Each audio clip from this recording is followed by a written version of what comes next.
অবৈধ বালু উত্তোলনকারীদের বিরুদ্ধে কঠোর আইনি ব্যবস্থা গ্রহণ এবং ক্ষতিগ্রস্ত মেঘনা তীর সংরক্ষণ বাঁধ পুনর্নির্মাণ ও সংস্কারের দাবিতে আজ 12 এপ্রিল চাঁদপুর হাইমচরের সর্বস্তরের জনগণ আয়োজন করে গণমানববন্ধন ও স্মারকলিপি প্রদান কর্মসূচি।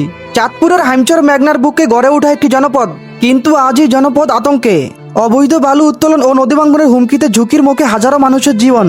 স্থানীয়দের অভিযোগ, দীর্ঘদিন ধরে অবৈধ বালু উত্তোলনের ফলে দুর্বল হয়ে পড়েছে মেঘনার তীর সংরক্ষণ বাঁধ। কোটি কোটি টাকা ব্যয়ে নির্মিত মেঘনার এই বাঁধ এখন মারাত্মক ঝুঁকির মুখে। যে কোনো সময় বড় ধরনের বিপর্যয় ঘটতে পারে বলে আশঙ্কা করেছেন এলাকাবাসী। এই পরিস্থিতির প্রতিবাদে হাইমচরের সর্বস্তরের মানুষ একত্রিত হয়ে আয়োজন করেন গণমানববন্ধন ও স্মারকলিপি প্রদান কর্মসূচি। হাইমচর গাজীনগরের ভাঙনকৃত এলাকায় এই গণমানববন্ধনটি অনুষ্ঠিত হয়।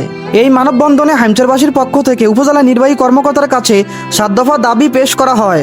এই 7 দফা হলো: 1. অবৈধ বালু উত্তোলন স্থায়ীভাবে বন্ধ করতে হবে। 2. বালু সিন্ডিকেটের দৃষ্টান্তমূলক বিচার নিশ্চিত করতে হবে। 3. হাইমচর উপকূলকে নিরাপদ অঞ্চল ঘোষণা করতে হবে। 4. মেঘনার তীর সংরক্ষণ বাঁধ দ্রুত সংস্কার এবং পুনর্নির্মাণ করতে হবে। 5. নদী রক্ষায় তদারকি কমিটি গঠন করতে হবে।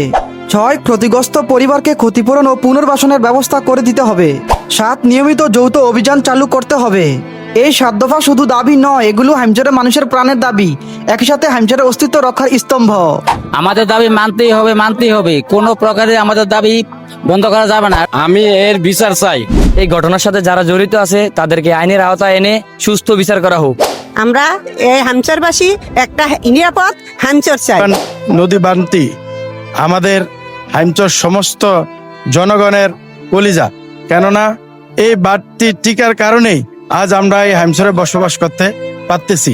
এই বাড়তি নিয়ে যদি কেউ কোনো ষড়যন্ত্রমূলক কোনো কিছু করতে চায় এবং এখানে আবার কোনো বালু কাটতে আসে, তাহলে আমরা এই হাইমচরবাসী বসে থাকবো না। সে যেই হোক না কেন, আমরা প্রতিহত করব তাকে। মানববন্ধনে অংশ নেওয়া প্রতিটি মানুষের কণ্ঠে একই কথা ছিল: অবৈধ বালু উত্তোলন বন্ধ হোক, আমরা নিরাপদে বাঁচতে চাই, আমরা নিরাপদ হাইমচর চাই। মেঘনার পাড়ের এই বাঁধ শুধু একটি বাঁধ নয়, এটা হাজারো পরিবারের স্বপ্ন, ঘর আর ভবিষ্যৎ। এই বাঁধ ভেঙে গেলে হারিয়ে যাবে হাজারো মানুষের বসতভিটা, ফসলি জমি এবং পুরো একটি জনপদ। এখন হাইমচরবাসীর একটাই প্রত্যাশা, দায়িত্বশীলদের দ্রুত কার্যকর পদক্ষেপ।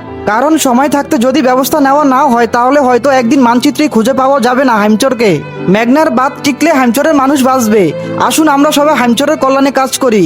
হাইমচরের মানুষের স্বার্থে, হাইমচর জনপদের স্বার্থে ভিডিওটি শেয়ার করে সবার মাঝে সচেতনতা ছড়িয়ে দিন।